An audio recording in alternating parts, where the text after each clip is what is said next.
I'm never really too hard on myself on these first days, because I don't really expect to be in top gear. That's also why I was not that upset with losing the first game, since these things can happen, and he's very tricky.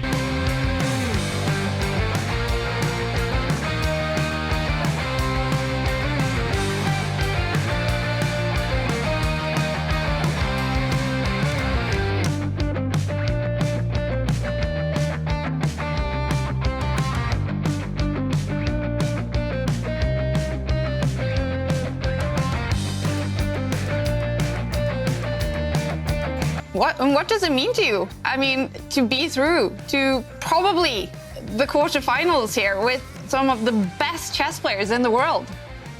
It's a great feeling, and I'm glad that I got that opportunity. Yeah, that's it. The h5 pawn falls, and with that, p4. What a fight. What a fight.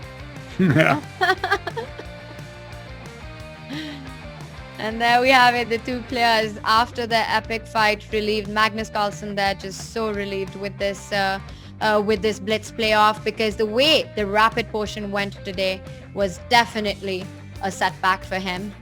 How did you do this? Winning 3 games against Anish Giri. He's had a fantastic year for you. You win 3 games against him. Yeah, yes, of course, I am happy now, but still, I am not bad player in Rapid or Blitz, so it's not a big surprise for me that I can make something like this.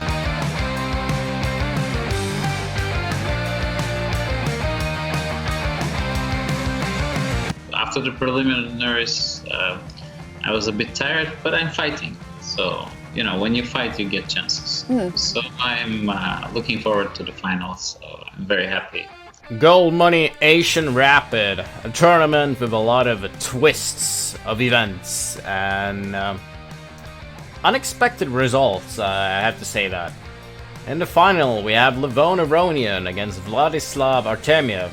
And Artemiev, the Russian, he needs to win in order to fight back. Will he be able to do so? Now let's take a look at the game here, and one of the nicest games of the event.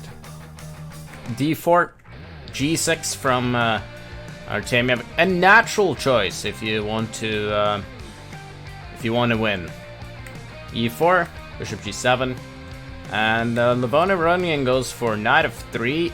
Arguably, it's not as critical as knight c3 and bishop e3, which has been the most deadly setup against this scheme, and there's a lot of ways black could continue with d6 or a6 and even c6. d5 is possible, c5. A lot of moves here, but Levon goes for knight of 3, and that's logical, of course. d6, and now he could potentially play c4, and we now have a King's Indian type of position. But instead he goes for c3, so he wants to play solidly. And understandable, since he only needs a draw in order to cling this match. Knight of 6. Bishop d3, of course, protecting the pawn. Castles. So the pawn structure is very solid, and Levon also has more control of the space, of the center. Therefore, Artemiev needs to find a way to create some space for his pieces, and he does so by playing c5. Perhaps not the best way to do so, but I think it makes a lot of sense. So, h3, this prevents an annoying pin on g4, so it's a natural move to make. Queen c7, also a typical square for the queen, where queen supports the pawn on c5, and eventually Artemiev could play e5 as well, and he actually does this right now. So Levon does not want to play d5 yet. The thing is, when you play d5, you sort of fix the structure, so now it's time for me to play knight e8 and play f5 and f4 and start launching my pawns forward towards your king. And this is not what Aronian wants, as he only needs a draw in order to win. So he wants to play safer, and he plays bishop e3, which I also think is just an excellent move in general. So b6, knight d2, all natural developing moves here.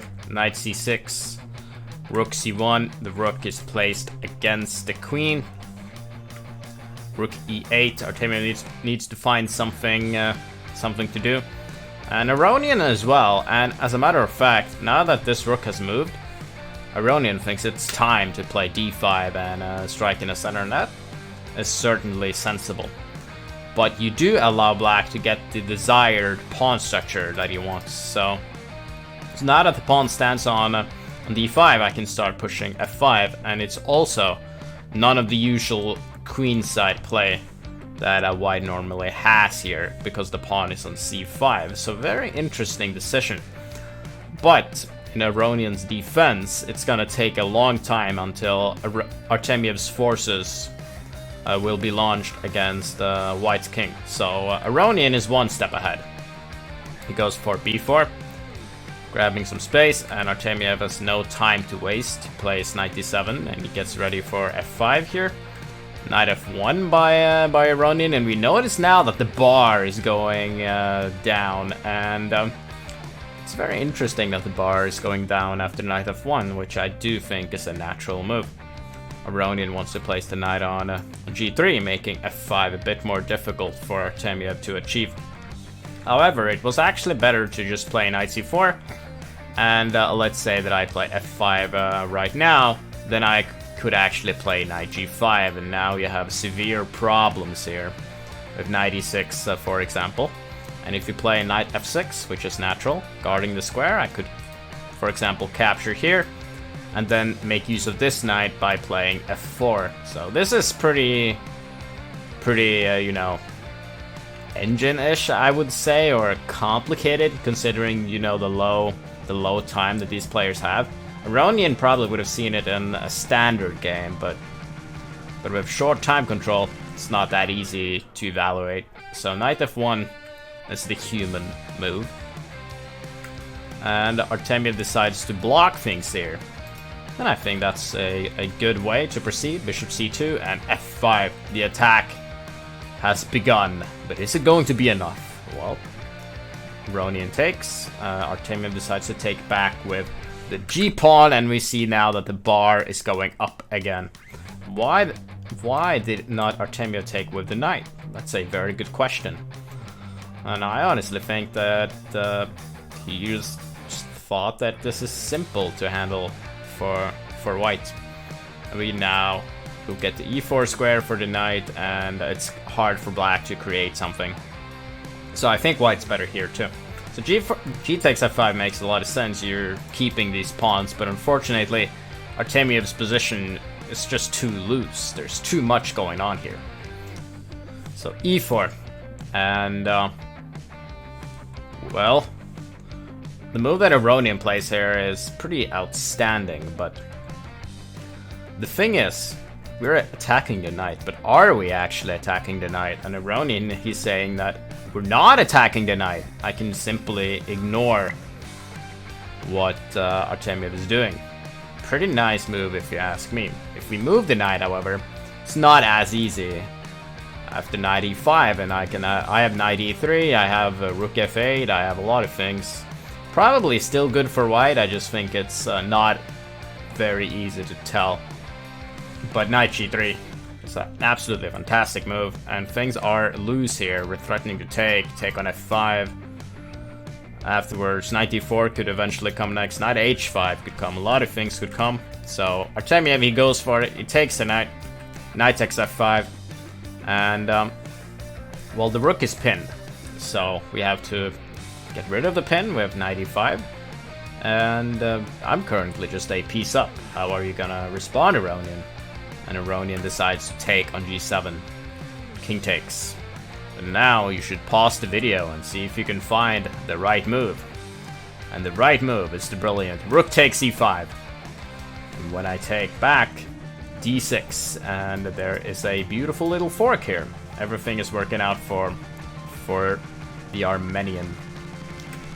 Queen d7, and queen takes f3. He's attacking the rook here. But does it work? Ooh. The queen is looking a little bit exposed on a8, that's for sure. But to be fair, I could have just taken here. And this is probably completely winning. The bar says so, but the reason why is that black's king is just too weak. Look at the pair of bishops here. So I can just go queen d2, queen g5, and it's already made, almost. It's just, it's too weak. But Aronian takes on f3. Artemiev moves the knight. Queen takes a8. Bishop b7. Queen takes a7. Queen c6. Threatening mate. f3. Rook a8.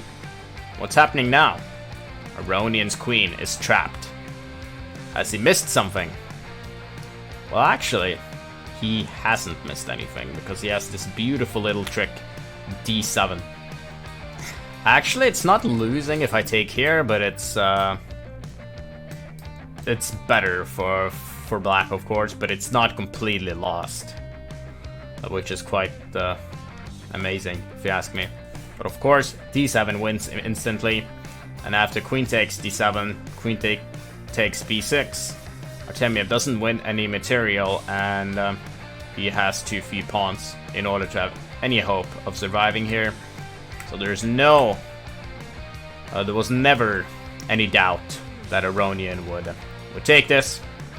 It was too tough a task to beat Aronian with black, and Aronian, he ends up winning the Goldmoney Asian Rapid. So hats off to Artemiev as well, who played a fantastic tournament, both of these guys, considering that they are in the final, played very well.